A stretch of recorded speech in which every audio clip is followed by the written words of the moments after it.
Welcome to the market recap presented by Tackle Trading. Get in the game.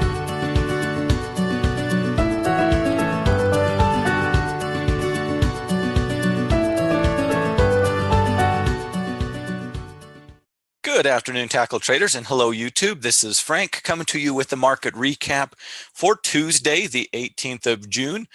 Forever will be known as Bullish Tuesday, I suppose, or at least today it'll be known as Bullish Tuesday. Good afternoon, Emily. Welcome out, Linda. Great to see you guys as always. Hey there, Jeanette. Welcome back. Great to see you again. I hope y'all had a great day in and out of the market. Boy, the bulls came in kind of a little bit of a 1-2-3, at least for today.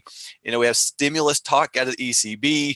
You've got positive, well, I don't know if it's positive, but it's spun as positive trade war news. You know, we're getting back on the table with China. And of course, the big one, everybody seems to think they know what the Fed is going to do tomorrow. Probably not raise rates, but lay the groundwork to cut rates, but lay it for next time. Lay it down for July. So if we can get the market to like how the Fed words stuff tomorrow, and who knows what they're going to do, right? The market just thinks it does. And I think that's probably the most likely outcome. If we hear what we like, I would expect more bullish activity, at least in the short term. A little bit of a kind of a domino type of effect going on in the market right now. Welcome out, Micah. Great to see you. On the earnings side of things, we do have Adobe, who did report after hours. The only thing I saw was they reported record revenue. I don't know anything about their report beyond that. They're really the only big name company reporting between now and tomorrow's open. But Adobe's kind of a big name, so that one will be an interesting one to see how that one all shakes out. As you can see here, looking at the heat map, it was one of those risk on type of days. We saw some money come out of utilities, out of the REITs, out of the many of the staples companies as well, and into the more aggressive areas. Saw some real good movement over in the industrial sector. Saw a big breakout on Boeing, I believe at least. So certainly a very bullish vibe going into tomorrow's meeting. It didn't hurt that we kind of cheated. And yeah, you're absolutely right, Scott. I think the market's I think we'll probably hear what we kind of expect. And so I don't really think, but boy, it could, if there's a cut, we could go crazy. If it's worded that we don't believe there's going to be a cut next time, it could really sell. It's going to be an interesting day. Fed days used to be, you've heard Matt talk about it. I'm sure the other coaches too. They used to be so much more, we looked at them so much, even 10 years ago. We still pay attention, but they don't seem like they're as crazy as they used to be. But it really feels like this one matters to me quite a bit. We'll see how that one goes. We cheated in some ways. We'll take it, right? But of course, we've watched the broad market, and we can look at basically any of our indexes. We've watched that little intraday, that resistance develop over the last now over a week of trading.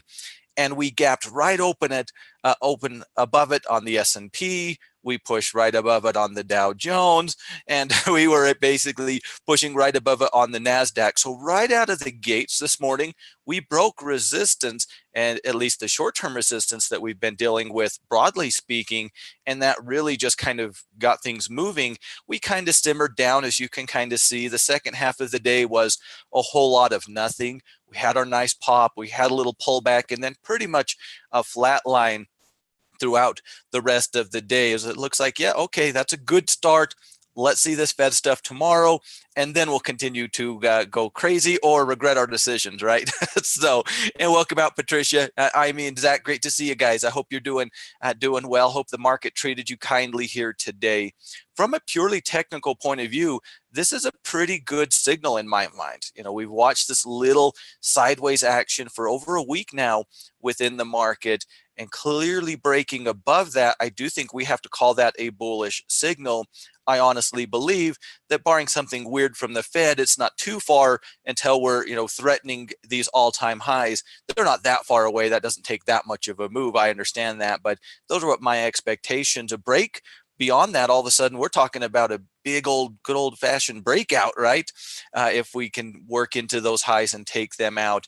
Again, I don't want to get too crazy until we see the response to the Fed announcement tomorrow, but it really has the feel that that's kind of the way that it looks like this is going to go, to me at least. And welcome out, Jimbo. Uh, yeah, I think so. I don't know how far we'll go, but that's a clean break. That is a big, big breakout if, Jimbo, we get it, right? That's always a big if. But look at this on the daily chart or weekly chart. We talked about it a couple of weeks ago. Potential cup, potential handle breakout on the S&P 500. Well, you know me, Jimbo. I've never met a breakout I didn't want to overthink. So I'll have my eyeballs on that for sure. Another thing that happened with the combination of today sold me on it, but really it's developed over the last couple of trading days, is I believe we now know these swings that we put in early last week. I think that these are the support zones. I think these are the lines in the sand. If these things do give out, we do get some selling. I think it's very clear where we kind of shift over to bears in the form of these swing lows. We've now clearly had upward movement off of all of them on the indexes. So in addition to the break, I think that's very important information going into the future. We will see where this one takes us, but certainly fun day. Now, the Dow was the big winner. It really, really was. We saw banks get back in on the action. It was interesting to see in the financial sector. It was just kind of a bland day for the insurance companies and things like that. But the banks really, got back into the swing of things here today. Of course, there's some banks on the Dow Jones. The big one, though, was Boeing. After breaking down and really sideways action off of its breakdown, very clean, high volume breakout here today. I don't exactly know what you do with this. I don't intend to do anything, but I think you have to look at that and say, wow, that is a pretty bullish signal. If nothing else, a clean break above the breakout point, or whether we're looking at the old support or the current resistance, moving averages basically cleared out of everything here today. And so very strong signal, at least kind of going forward. I don't know what we do with that at this point in time, and I'm still kind of shy when it comes to Boeing at this point. We'll have to see where that one goes. Welcome out, Joel. Great to see you. And kind of Jimbo, kind of just one of the indexes over there. Yeah, so you can kind of think about it that way. On the Dow side of things, again, very much like the S&P, maybe even a little easier to see on the daily chart, potentially a cup and potentially a handle if we can continue this momentum into these resistance zones. So all of a sudden, this market's gone from being kind of bearish to very sideways to just one candlestick and a little bit of news tomorrow from potentially, short term at least, giving us some pretty strong bullish signals. Very similar over in the NASDAQ, very similar day, not nearly the close that we saw on the Dow. You have to really appreciate that top to bottom close that we saw on the Dow Jones. Pretty much almost everything we look at is going to have the high shadow today, but you look at the Dow Jones, that pullback, buyers came back into it, closing very, very near the top of the day. So a lot of strength in the Dow, not quite as much in the NASDAQ, but technically very similar. We've established a swing low. We've taken out resistance.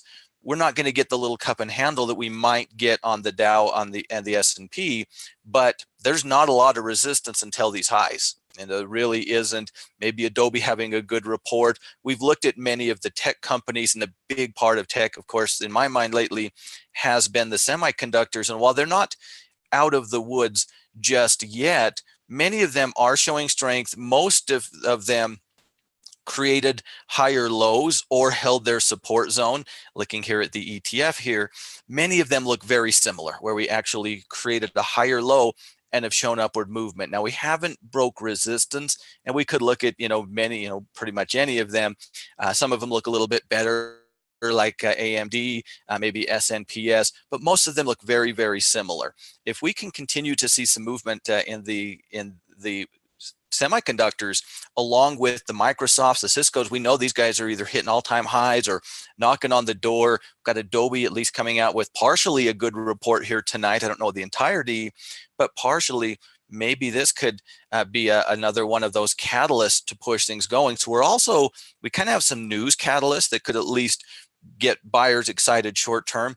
But the way it's kind of folding out is we're kind of seeing some technical catalysts as well. The NASDAQ breaking out, maybe a little bit further into the week or early next week, we see some of the semiconductors break out.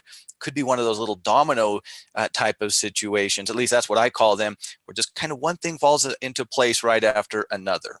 Really no reason, technically speaking, to not believe that the NASDAQ's going up to these highs. From a purely technical point of view, we've now created higher highs and higher lows. We have really no resistance. We've caught all the moving averages. So we're in pretty good shape, technically speaking. And on the support side of things, just like the Dow, just like the S&P, down here at about 74.50 on the NASDAQ, I believe that's very easy for us all to identify as a collective unit of traders. That should be what holds us up going into the future. Of course, the breakout point can be a little bit of a support catalyst as well. And of course, can't forget the rut. Really strong day over in the rut too, pushing through the falling 200, the falling 50. Did come off of the highs like most of the rest of the market, but really a pretty strong close. Not really a lot of resistance. There's a lot of junk ahead of us beyond these moving averages on the Russell. From a daily point of view, we have an old swing, we have an old floor, and so maybe this 1560 that we've seen in play a few times, but not really something that jumps out and says, yeah, that's a big level of resistance. If Coach Mark was here, he would say, keep an eye on this 50 weekly. I know Coach Mark very well. This is kind of the last real catalyst in the way until we push back into that 1600. And that's what's crazy about the way the market is shaping up. There's room. We've had a great day today, but because of the pause that we took, because of the pullback that we had in May, all of a sudden, the way things have kind of lined up, to me at least, really feel like they're set up pretty nicely for a short-term bullish run. Now, we will have to see if that is the way it goes, and I imagine the Fed will have something to do with that one way or the other. But really, beyond that 50-week, if you use those averages, and I believe they're worth looking at personally, not a lot of price history until we work back into that 16. We can kind of keep an eye on that 1560 because that's going to be a little history plus where that 50 weekly moving average is, but not a whole lot. Still room to the upside. On the support side of things, I mean, we're still, I guess we could probably make a case that our lows that we put in here at about 15, it looks like about 1513, maybe a little bit of a swing support zone. I think you could make a pretty decent case towards that. Beyond that, it's really back down at the low point. So that's where we find ourselves. It was a really bullish day. People moving out of our more defensive areas. Although really an interesting development on that hourly REIT chart we will take a look at, and moving more into a little more of the aggressive sectors today. And ahead of the Fed meeting, that means they must have faith, because ahead of the Fed meeting, to me, it seems like you don't do anything, you sell out of the money credit spreads, you go into the safety areas. Of course, I'm kind of a conservative when it comes to this stuff, but it doesn't scream, oh, tomorrow's a Fed meeting, let's buy a bunch of technology stocks, let's go crazy on the semiconductors. But many of the day's top gainers were in the semiconductor. The charts still have a little work to do, but they're working their way, at least trying. As we look into the sectors, another run here at that $58 zone. So still kind of in that breakout opportunity or potential opportunity over in materials. Again, if we can get the market moving, maybe that can be the catalyst to push us through this 58 zone. It's not necessarily 58 even, right? That's kind of the zone that we've been using as support and as resistance, but there's room still within this sector. There's a lot of empty space, really all the way into the $61 mark. From a purely charting perspective, that's a little bit of clear air that we have to work with. So still knocking on the door of the break. Many of these things continue to look very similar to what they have been as of late. We certainly are seeing, with the exception of ECL. ECL's really shown some weakness, but we're about to get to a testing point, right? Maybe we see some slowdown. It's not there yet. Two big spikes of volume. Yeah, we're down a little bit off of yesterday, but well above normal. If we settle down at this breakout point, at this 50-day moving average, maybe we could talk ECL. But realistically speaking, I don't want to have that discussion when I have so many other alternatives out there that are showing well. Of course, APD, probably my favorite. Little bit of upward movement here today, upward movement tomorrow. That could be a little bit of a confirmation candle, at least in my mind. We also saw some really nice movement out of Nucor Mining, which is kind of went from a bearish retracement candidate, never really closed, into potentially a little bit of a higher low and higher high. close has been a little weird on both sides. I don't think you could say that just yet, but there are still some interesting candidates out there. We're still looking at the breakout, though, I believe, for our continuation signal within this space. Now, energy is kind of right there on the line, in my opinion. After working into that trend, we took out that swing high here today on the intraday. That is also lined up pretty nicely with that trend line, although you guys know me, I'm not very good at drawing straight lines. This downward trend line that we have been working with, I think if we can reclaim this old support zone here, that's not that far away. Basically, it's a little bit above today's high. I think we have to take some bearishness, clearly take some bearishness off of the energy sector. That could be interpreted, I believe, as a bullish signal. There's still going to be a lot of junk and a lot of resistance, the 50-day moving average and all of that stuff above us. But a break there, higher highs and higher lows, if we confirm that tomorrow, I can only speak for myself, but I will, I've been pretty bearish on energy for some time. I think that's a signal to stop being bearish. It can work back into neutrality from a conservative point of view, but I would call that a bullish signal from a broad perspective, if that's what we get. Now, we ran into it today, we lost, right? That certainly, that is no guarantee by any means, but breaking that previous resistance, that is a bullish signal. I think you have to call it what it is. That's a bullish signal. If we continue the momentum, that's just another bullish signal. And for me, at least, that'll be enough for me to change my stance on energy. Taking a look, let's go take a peek here, because things have really started to change with that price action. As you can imagine, all of a sudden, ExxonMobil goes from a bearish retracement candidate to a upward trend, or at least the characteristics of an upward trend in the shorter term, right?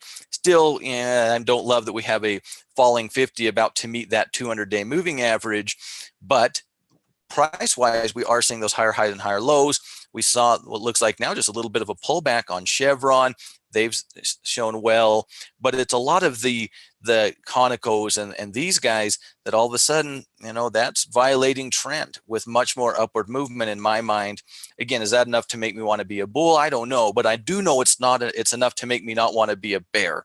Already have closed above the resistance level, above the moving averages on an EOG.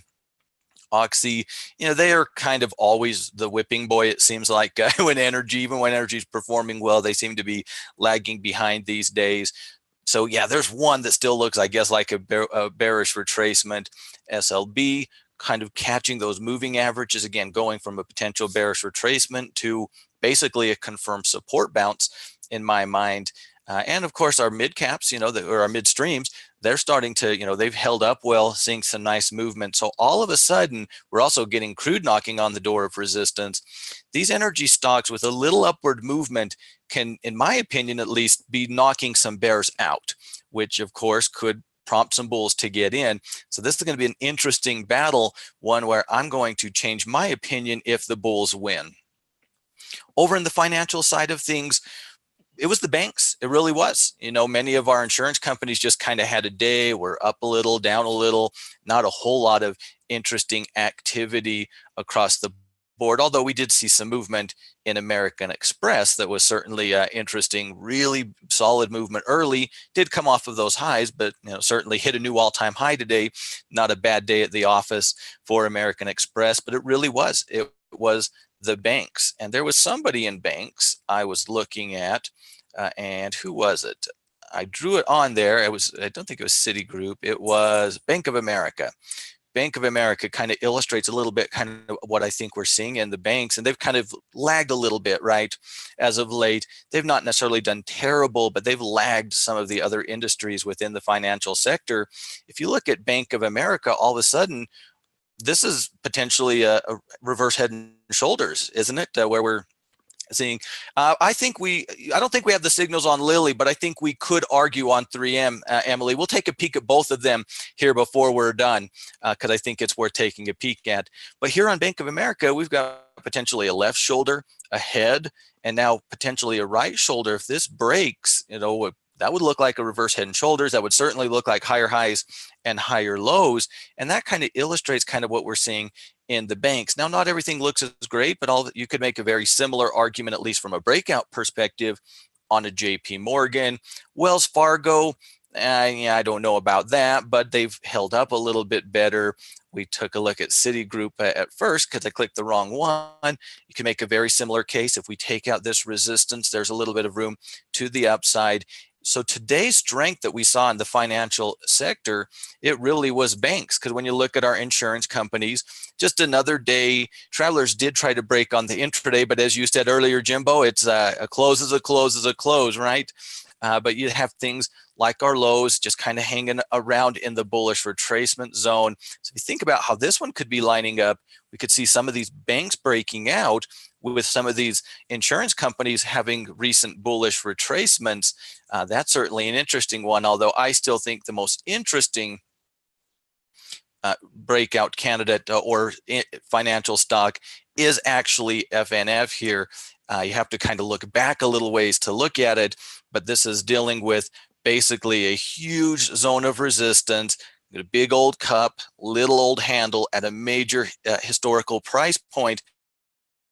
Probably the toughest one to break resistance when you look at all of that history, but probably my favorite setup in the insurance side of things. I don't know, Travelers is pretty nice too, but I think this is a little nicer with all of that history.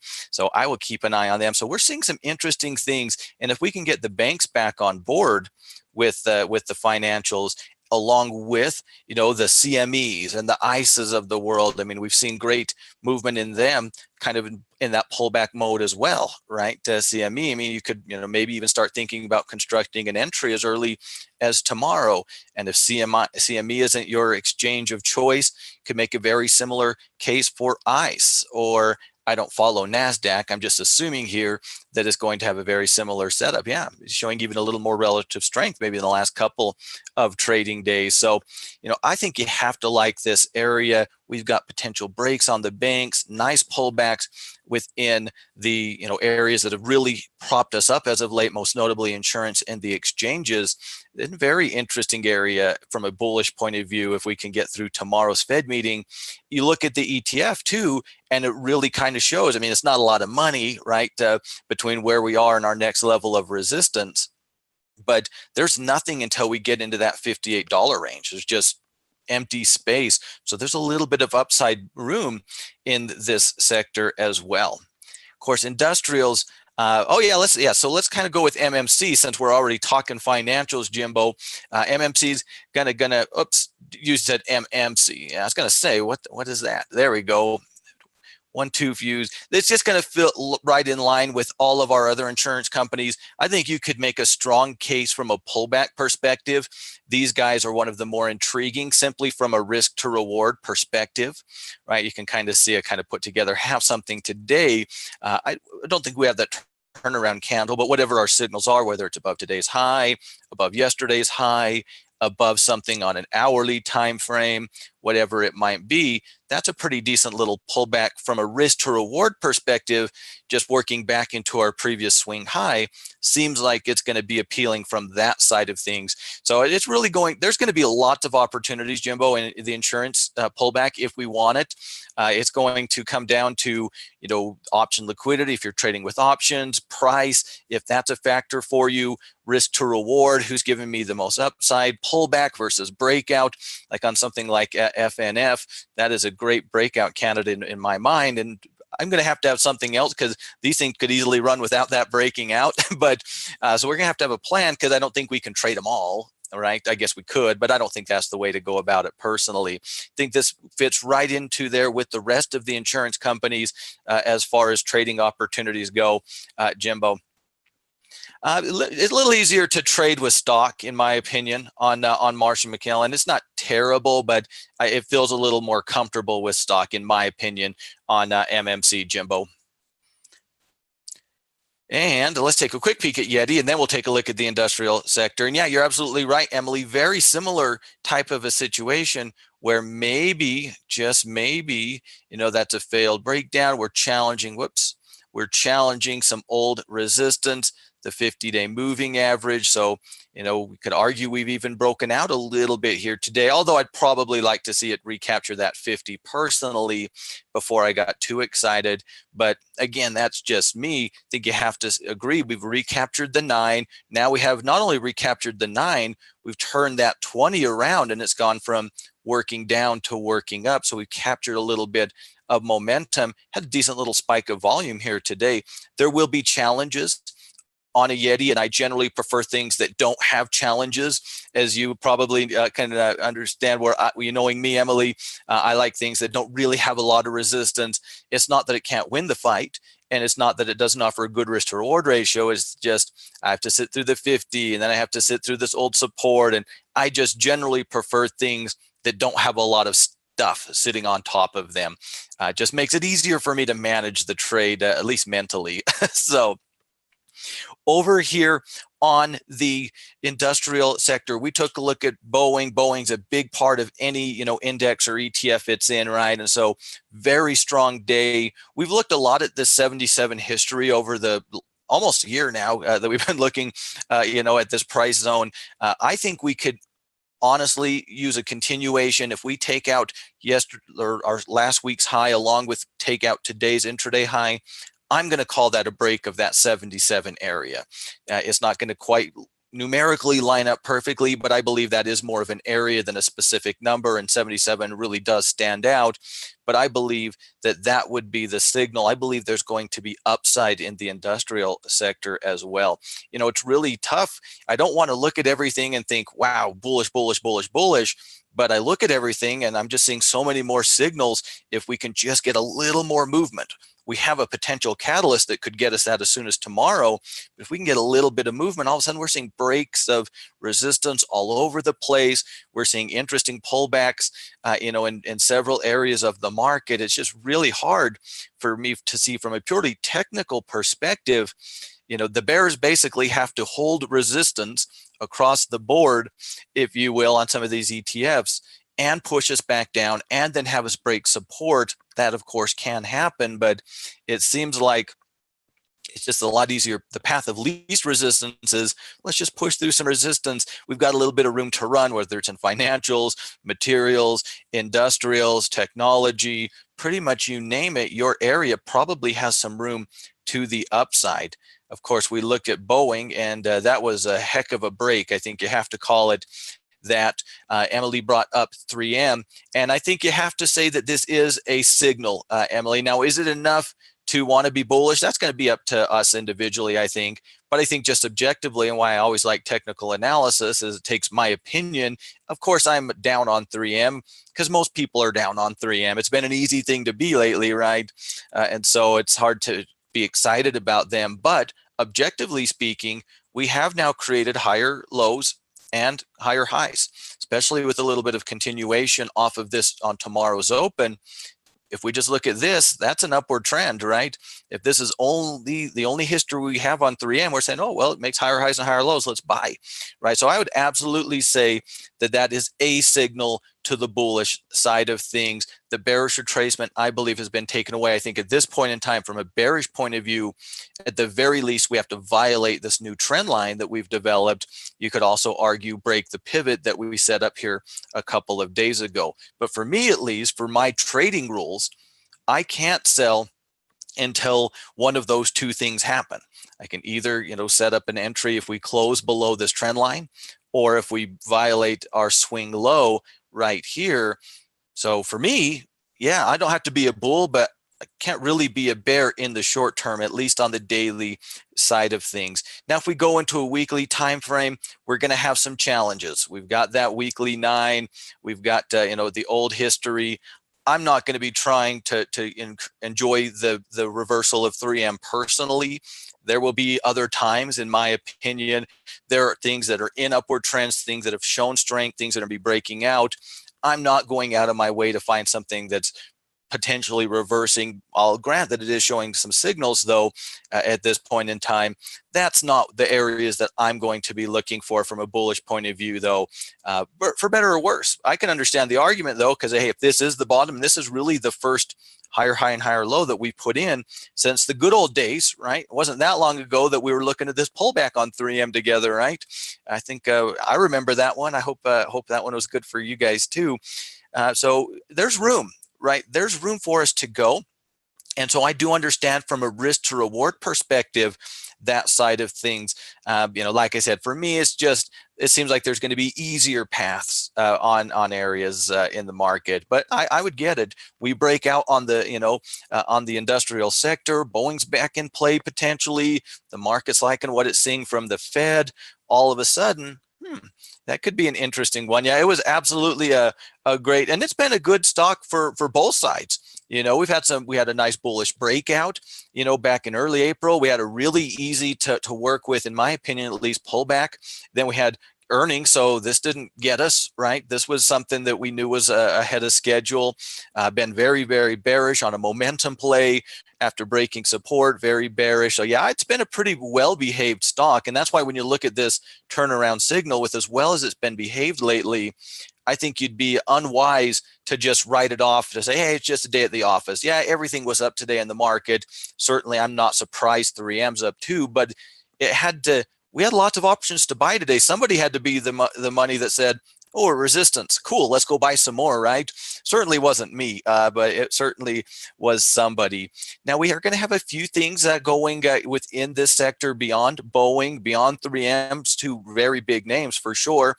Some of the railroads are kind of just hanging in by a thread, still hanging at support on UNP. If buyers are coming off support, that could help the sector out. If the support breaks, well, all of a sudden, a little bit of a different story. Of course, Honeywell, a nice clean breakout here today on one of the reports. I can't remember, with probably options. I just always kind of lump them together. So that's how I think about them. But a nice clean break. Of course, we've talked at length about the strength of the defense sector, and that is one area that has continued to show. We saw great movement in Harris in level 3. NOC continues to work back to resistance. It kind of got caught up in a little deeper pullback than I'm comfortable with, but has continued to make higher highs and higher lows off of that support zone. Again, there's the few out there. There's the UTX that really kind of got that steep pullback going. But even at this point, working back above that 200, even closing a little bit above the 9 EMA today. So some strength going on over there. You saw some really nice movement in Caterpillar. Just got a few more challenges, has to deal with these long-term moving averages before we're out of the woods, right? But have now made higher highs and higher lows. So we're showing some characteristics after a pretty rough little stretch. I think you have to say that GE could arguably be on a bullish breakout list. Got a very clear level of resistance. A break beyond that, I know Coach T won't want to hear that, but he'd probably agree. He just probably wouldn't trade it, right? So I think you could easily make a case this belongs on a bullish breakout list. Really not a lot of resistance until that 11 and a quarter, and on something like GE, that's a lot of room. Some of the railroads, yeah, still a little iffy, but could easily go in. Not a lot of resistance for the short term. You look at the sector, and as a whole, from a technical point of view, I think you really like that breakout potentially and I believe there's a good chance we will get it, but you don't get it till you get it, right? If we can carry this momentum, get above this zone, and I'm just going to call it this week of trading. I would understand if you said I need to see it clearly close above 77. I would have no problem with it. But when I look at things within this area, it seems most of them are looking pretty solid. And if they aren't looking solid, they're looking a lot more solid than maybe they were. Now, we didn't get our break in tech, so not everything broke out today, but sure had some good movement in tech. And of course, we've talked a lot about tech, and we looked at the semiconductors earlier. If we can get a break with that, that could really help, because we're seeing decent movement outside of the semiconductors, right? Or at least from a charting perspective. Just another day, just another all-time high for Microsoft. Apple knocking on the door all of a sudden of $200. Still don't think there's a great trade in there, but showing a ton of movement and a ton of momentum. Our Visas, our MasterCards, still kind of in that pullback, kind of need to break out phase in my mind, at least currently, but still very much holding their trend.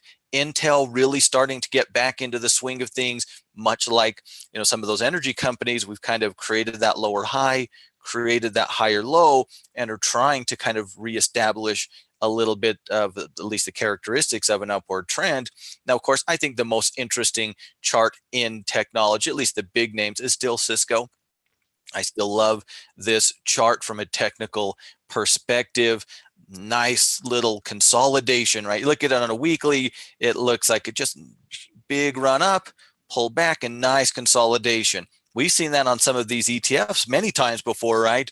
Where it really just goes sideways after a nice move before ultimately breaking and running. I think this is a very interesting bullish breakout candidate personally. And of course, Adobe having earnings tonight, probably doesn't matter what their chart looks like. They will either go up or down based off of the response to earnings. So there's going to be some room. Again, it really comes back down to where we are on the semiconductors, because for every AMD who certainly did enough, I think, to get some bulls back on board after selling yesterday, we didn't follow through, right? We closed below that 30, really a lot of selling yesterday. I'm still a little nervous about the semiconductors, but they're making me feel a little bit better since they've basically held support.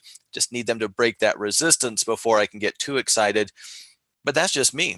Buyers were clearly coming in here today, closing back above. Still very much could call this a bullish retracement, I believe.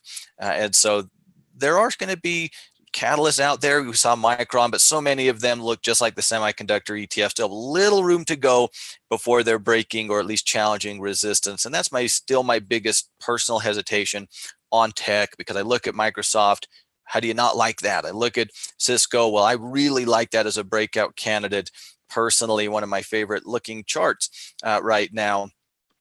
So still quite a bit of strength. And again, if we can take out this resistance level, we now have seen upward movement. I believe we can call pretty much all of these swing lows that we set up last week at support at this point in time. If we can continue this momentum, there's really a clear shot into the all-time high from a technical point of view. So more room if we can continue that momentum. Let's go into healthcare first, and then we'll look at our defenses here today. We saw some really good movement here in healthcare. We've talked a lot about it. It's been a pretty darn strong place. Emily brought up Lilly. When you look at a Lilly versus a 3M here, we still have these challenges. I think you could make a case that much more movement would kind of put us back in neutrality, and I really wouldn't fight too much against that. But we've got these averages still kind of working with us. I'd like to see some downward movement. Too much more upward movement, I think we're back into neutrality on Lilly, but we've got things on top of us to kind of hold us down, whereas 3M started to put things together, right? Starting to have moving averages work for it. And Lilly, that might be the way it goes, but if we compare kind of the chart versus chart, Lilly's got the 200. It's got, it's still putting in lower highs and lower lows, right? This isn't a reversal of trend on Lilly. We have made lower lows, if nothing else, right? And we haven't had an opportunity to confirm one way or the other whether we've made a lower high just yet. Of course, longer term we have been, right? So I think it's a little bit of a different chart when we look at it, but it's certainly benefiting from the strength of the sector. Allergen was another one. This one, of course, broke down last week, had a really big move to the downside, and about the halfway point of the trading day, news kind of broke, and I don't know how serious it was, that they were kind of, it sounds like they're planning a split, and you really saw buyers jump right into it. You'll see that fairly regularly in my experience, where, oh, the stock's going to split, let's buy some of it, and then we'll sell it after the split. I don't know how much logic there is to that, but that is something that I've seen, happen many times. I've seen some pretty incredible runs leading, once a split announced, and I don't think it was them who announced it. I think it was somebody else said that they were expecting them to do that. We're right at the old breakout point testing zone. If we can push through that, and that news does kind of push me a little bit away, all of a sudden we've got a failed breakout. Those are a couple of the bears. Of course, we've looked at this for a while now, and there's a lot more bulls out there than bears in healthcare. Pullback opportunity on J&J, a breakout opportunity on UNH, a breakout opportunity on Pfizer, still knocking on the door there. Merck, actually, I would argue a breakout today, working through that resistance zone. So break. MDT still kind of knocking on that door This was one from Ilka, but that's a really nice looking attempt at breaking resistance. ABT hitting all-time highs just because that's what they do. Of course, Chevron just hangs out in the middle of the trading range. If you ever need a neutral trading candidate, I don't know, Chevron's going to come right to the top of my mind. So we're clearly seeing more strength in my mind on healthcare, and that's not just a today thing. Today really helped some of these other charts, and it didn't hurt the healthcare sector as a whole. But we've been seeing this develop for quite some time together now. I expect this to continue to be an area that shows great strength. If we can get some breakouts in there, and I believe that there's a good chance there's some room to run. We're working into a challenge on the ETF at this $93 range. Beyond this $93 range, though, we've got very open space until $96. There's just not a lot of history to hold us back. And what does it take to break that 93? Well, probably some of those companies breaking resistance. Those are just some of the bigger names, of course, within the space. You have things like TMO. I think you follow them, don't you, Emily? They hit just another all-time high. So we're seeing some strength in the medical device companies too. There's room, if this can break, all of a sudden, this is one of those areas that we clear skies above so many of those breakout candidates, right? That might be very well what it takes to get through this $93. We should maybe expect that to put up a little bit of a fight. We've seen a lot of history there in the past. Recently, back in the fall, we've certainly seen some history going back even further in time in that $93 range. So that might be a place to be keeping an eye on for some profit taking, some consolidation, things of that nature. But I think you really have to like where we find ourselves overall. Even some of the underperformers are showing some signs of strength in the sector. And yeah, we'll take a peek at IBM before we're done here, Deeb. I'll try not to forget. Just yell at me if I try to. But we'll take a look at IBM before we are done as well. So 93 going to be a level that we have to watch out for. I think we can kind of see where that one is. Beyond that, there is room, not a lot of resistance till $96. And lastly, our last defensive or aggressive, a good solid day in discretionary too. A little bit of a doji candle, but not a lot of resistance until we are knocking on the door of that all-time high, which honestly in this case is very, very close.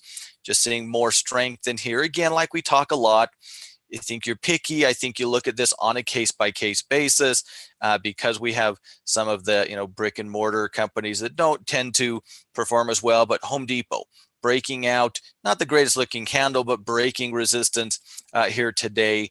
Amazon really working its way back up. A little bit of a gravestone doji, not the most exciting bullish candle today, but the overall movement been very strong.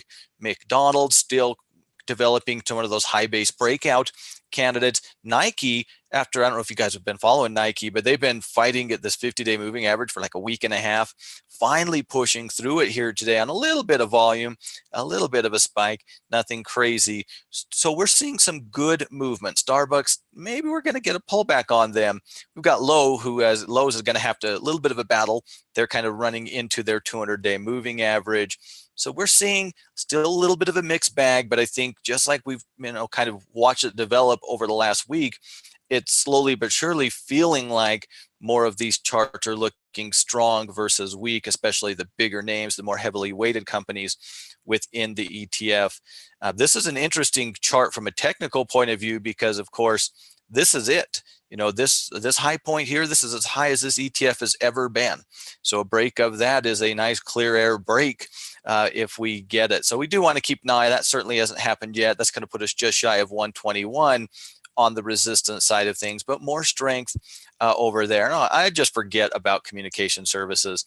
Not the greatest day, not a bad day, gapped up on the open like the rest of the market, but really weren't able to hold up nearly as well as most of the other areas within the market. A little more selling here on Facebook is it was just a little too much too soon, I guess. I don't get the Facebook stuff, but it is what it is. Google still kind of in the retracement phase, but hey, not terrible. If it's putting up fights, right? Starting to show some characteristics. Disney still knocking on the door of a break, right? Lost the fight pretty handedly here today, but that's not necessarily a bad thing because the break is, of course, still the break. But one of the areas overall that the market just wasn't quite as excited about buying. And we were, as you can kind of see, looking at the more aggressive spaces within the market, it was a pretty good day from the bullish point of view. And it's not like it was a bad day in communication services, but certainly not the greatest day by any stretch of the imagination. Looking at some of our defensive, we saw that money had to come from somewhere, right?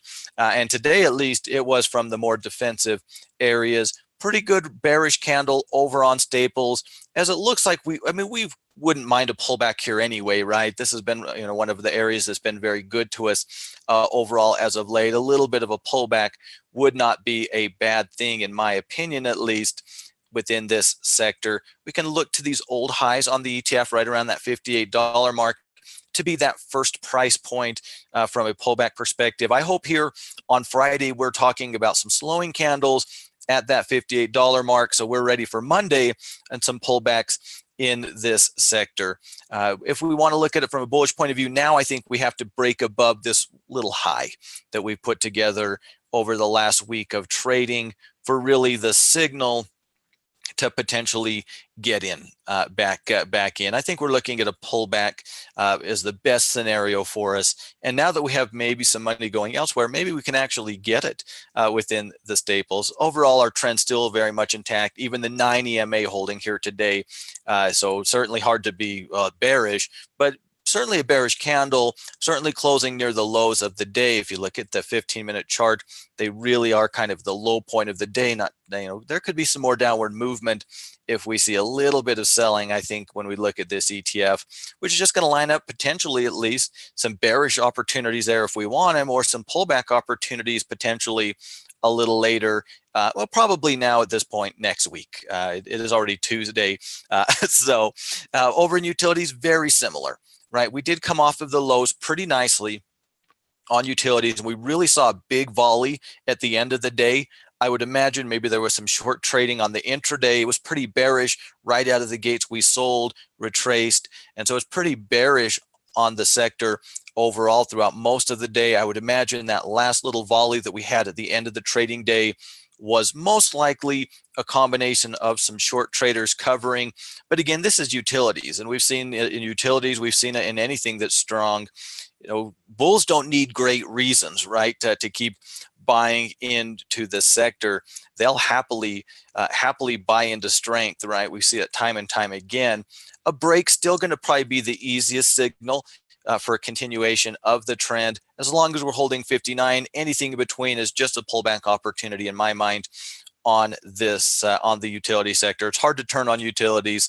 Again, it's kind of consolidating. Again, it needed maybe a little bit of a consolidation or a pullback. So I don't think this is out of character or even not to be expected personally.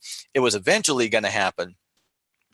And then lastly, over in the real estate sector, very similar type of a day where we, we're going into the more exciting things. We did gap on the open, but really drifted towards the end of the day. Now, the last hour of trading, you can kind of see, imagine again, there was probably some buyers coming in saying, sweet, finally a pullback such as it is. On the REITs, it's been a great idea to buy REITs any chance you got lately, right? That's kind of objectively true, at least collectively, and probably some folks covering this short. But if you look at the hourly chart, this is actually a really interesting spot. Nice little orderly bullish retracement, little bit of confirmation candle upward movement. I know it's the hourly chart, but this is certainly something from an intraday perspective, and I'm probably not going to do a lot intraday on a Wednesday morning, but some upward movement could be pretty intriguing to maybe some of those intraday type of traders.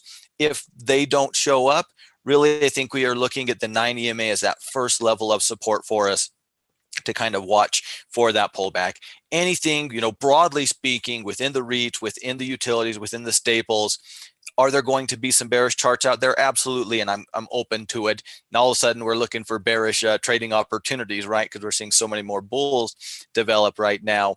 but collectively, you're a lot braver than me. If you're calling this the top of any of these sectors, you are certainly braver than I am. So taking a quick peek at IBM with the deep, this was kind of in that bearish retracement type of a list, and I'm going to get rid of this because that probably doesn't need to move that far. We're kind of an interesting spot here on IBM, where we kind of, much like the market, we've established a clear floor. So any talk of any potential bearishness, and I think you can make a case because we're battling the 50-day moving average. We're at this old swing resistance, haven't broken out yet. I think any case from a bearish perspective has to get below the lows of last week and now this week as well. Really anymore, if we close above that 50-period moving average, above this resistance level here, I don't know that that's where I would say I'm bullish, and there's much better looking bullish charts out there, in my opinion, if that were to happen, but I would call that a bullish signal. So I think IBM is in a really interesting spot right now where either we're giving out on support and failing at resistance, or we're breaking resistance, creating higher highs and higher lows after recapturing some moving averages and pushing back at least a little bit more into neutrality versus really the bearishness that we've been in IBM for quite some time. So I think this pinch that we're kind of in right now, Eddie, between the 50, and we got a little bit of a head start for the bulls. We did close above that 50, but we didn't close above resistance. I think that's really the tipping point from a technical point of view, for me at least. If we see some upward movement, anything above this swing low, you have to be kind of stepping back as a bear. This will be kind of the line in the sand in the shorter term. Although on something like IBM, and I don't really follow them myself other than their IBM, we can definitely keep an eye on how this week continues. You can kind of see we're right in that bearish retracement on this weekly chart. That's why if we see that upward movement, all of a sudden that retracement's getting violated on the daily chart, in my mind at least, but also on the weekly chart too. So this is an interesting spot. If we end somewhere in this little pinchy range between the 50 and 9 on the daily and the 20 and the 9 on the weekly, some downward movement still could be an interesting bearish play. I think any conversation, though, has to be taking out those floors personally before I go that route. On the other side of things, if we can break that swing high on the daily, close above that 50, that's going to get us above this 9 on the weekly. That would be a bullish signal in my mind. So I think if nothing else, we're in an interesting spot where we might have to stop being bearish on IBM with much more upward movement. So that's where I would find myself on it personally, Adib. I hope that gives you something to think about. I don't know if you'll agree with me or not, but hopefully it gives you something to think about, my friend. VIX, a little bit of a downward move and then a spike towards the end of the day, but really not a lot to see here. One thing we want to keep in mind, we finally got a little bit of China headlines thrown back, albeit positive. Just a subtle little reminder that that story's still out there, right? There's not any resolution yet, right? So just a subtle reminder to keep that in mind as we're moving into the rest of the month. Of course, really good solid movement, after Draghi's comments, really solid movement in the dollar, technically pushing through that little resistance level at that 97.60 zone or thereabout. Little more upward movement, i.e. kind of take out today's high tomorrow type of a deal. Probably next stop is resistance, but just realistically speaking, whether it can continue to all move in one swing or if we need some sort of a pullback or consolidation, I think it's really hard to argue against that from a technical point of view. It seems to have a little bit of backdrop behind it. I would certainly want to see, any reaction before, if I were going to make some new dollar trades, and I'm not really planning on doing that. But if I were planning on making new currency trades, I'd probably want to get through the Fed meeting, see how that impacts the dollar one way or the other. But from a purely technical point of view, nice bounce off of support, a little bit of room to resistance. Basically, that's where we find ourselves, recapturing all of the moving averages here over the last couple of trading days. So no real technical reason, I don't think, to be changing your opinion or stance on the dollar at this point. Trying like heck, and I guess depending on you, maybe we did break out of 1350 today, hitting much higher than 1350, but closing at 1350.7. I think we need a little upward movement to confirm that. But as I've kind of said many times, and I think most of you probably agree, really anything that fits within the system right now, within our individual trading system, bullish on gold. I'm never going to argue too much about it. Would like to see it close a little bit above that, a little higher above 1350 here today, but certainly like it not to have that long shadow that it has. But you can't always get what you want. Any more upward movement would just be confirmation of the close. Honestly, anything bullish right now, at least on gold, technically, I think you have to love where it is. There's room to the upside, higher highs and higher lows, double bottom on the daily chart, a ton of room between, where our 1350 and really our next real level of resistance. So, I mean, there's a lot of positive things alike, in my opinion, on gold has really kind of been the story as of late.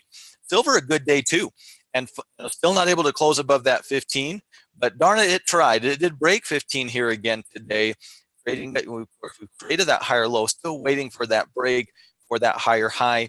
I really think that any conversation starts above 1550, but for me, I think probably it's really more above that 15 and a quarter, that old history that we have here, before I start getting interested personally in silver. But definitely putting up a little bit of fight. And as Maddie said in the halftime report today, silver can play catch up real quick if it wants to.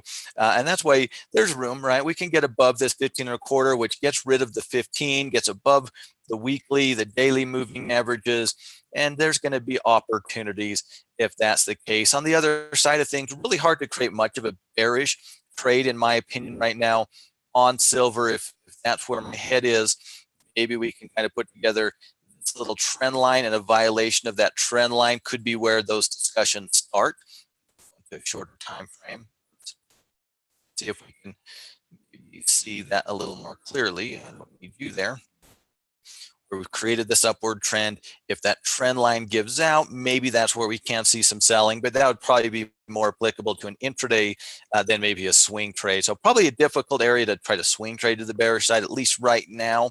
Maybe a break of that trend could be a conversation starter, but that's what I would need to see to even have that conversation.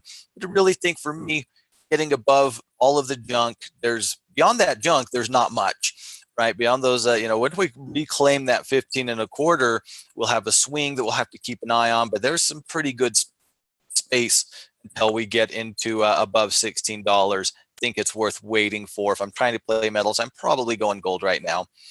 Natural gas, on the other end of things, knocking on the door of a potential breakdown as early as tomorrow. Sitting right on that floor here, and hanging in there. Right, hanging in there as of right now, but not inspiring a ton of confidence after breaking down. We've really just gone sideways. Of course, a break below this floor that we put in over the last week, I would absolutely call not only a bearish signal, but a tradable signal personally to the bearish side of things. Of course, anything bearish, just like gold, kind of anything bullish on gold makes sense to me right now, as long as it does make sense when you're doing it. I think just the opposite over on natural gas. As long as it fits your rules and systems from a bearish point of view, I wouldn't buy natural gas in any way, shape, or form with anybody's money today. I would feel terrible about it. So that will be something to keep an eye on early. Of course, resistance is going to continue to be the breakdown point until we create that lower swing high. Once we and if and when we do break and give out on that support zone. And lastly, over in crude, I think you have to be thinking, crude comes out, OPEC says we want it between $60, $70 today. Okay, that's just some noisy news, gave some folks a good reason to buy it. We did finally, and it might not seem like a big deal, but this is the first time we've closed above the 9 EMA on crude oil since way back here. Now, it was a fail back there, right? But we've been going on a month now being below that 9 EMA. So a little bit of a bullish signal. From a technical point of view, I think that's confirmed by the break of this approximately 55. And I think when you zoom this in, not much has changed for me technically. Really a bullish signal above resistance, a bearish signal below support. Nothing really has changed. But if we zoom this in and start looking at it on shorter time frames, there's this big downward trend. A big downward trend, all of a sudden putting together a little bit of a potential double bottom, W, triple bottom, potentially even breakout candidate. So if we can break that 55, I think we have to, if we're still bearish, and I think it's fine if we are, but I think a close above 55 takes that argument away from you, at least short term. On the other side of things, from a bullish perspective, that would look like a perfectly reasonable bullish trading opportunity, in my opinion. So, well, we still got some room to go, and it really could. I mean, whenever we're stuck in the middle, it could really go either way, right? You haven't broke resistance until you broke resistance. And in the case of crude, we haven't even tested it yet. Certainly a fight worth watching over the next couple of days. If we work into that resistance, see how things develop, I think the break of that, you'd have to call a bullish signal. And there's a little bit of upside. It might just be a short-term trade and not really a complete changing of the guard. And it might be for more aggressive-minded traders than conservative-minded traders. But I would absolutely not fault anybody for buying above 55 on crude.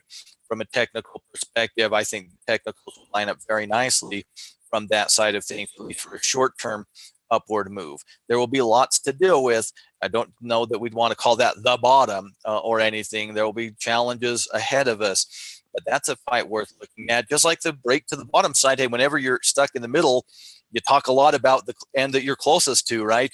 And right now we're closest to resistance. Tomorrow we could be closer to support, really having a very similar conversation. So still in a range, going to be an opportunity for us from a technical point of view, somewhere in the not too distant future, one way or the other, if it's something we want to take a closer look at. So, ladies and gentlemen, that is going to do the market recap today. But before I let you get out of here, of course, thank you so much for joining me. It's always a pleasure, and I appreciate everybody's time. Thanks for keeping it interesting for me.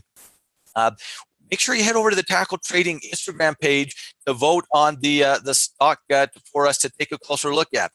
Coach T did a little video, if you haven't had a chance to do a little earlier today, on AMD, a nice little look at AMD over there too, if you haven't had a chance to peek it. But we've got we can get a close look at Hershey if we're looking for a bull, nice little high base. We've got if we're looking for some bears, Foot Locker, a little bit of a bearish retracement, GPS, the gap, a little bit of a floor developing to the bearish side. So get over there, vote which one you want us to take a look at. We'll get that video up for you here tomorrow. I believe we'll have it up tomorrow. Voting should be starting, if it's not just yet, it should be starting very soon in real time. So get over there, vote for somebody. If you want a bear, well, you've got a couple options. Who doesn't like Hershey, right? That's always a legitimate choice too, but make your vote count. So, of course, if you are new around here, welcome. Thanks for joining us. We certainly invite you to hit that subscribe button and the notification bell to join us over at Tackle Trading on Twitter. You can find me at FrankMartin23 on Twitter. Should be a fun night for our pro members, taking a look at the step system, the next module here in the coaches show tonight. So that ought to be a lot of fun. Hope you guys enjoy that and learn a lot. Of course, if you're not a pro member, you know the drill. We always invite you to head on over to tackletrading.com. We'll get you hooked up with a free trial. You can see what it's all about. So, ladies and gentlemen, thank you. It is certainly my privilege to go over this stuff with you. So thank you for your time, as always.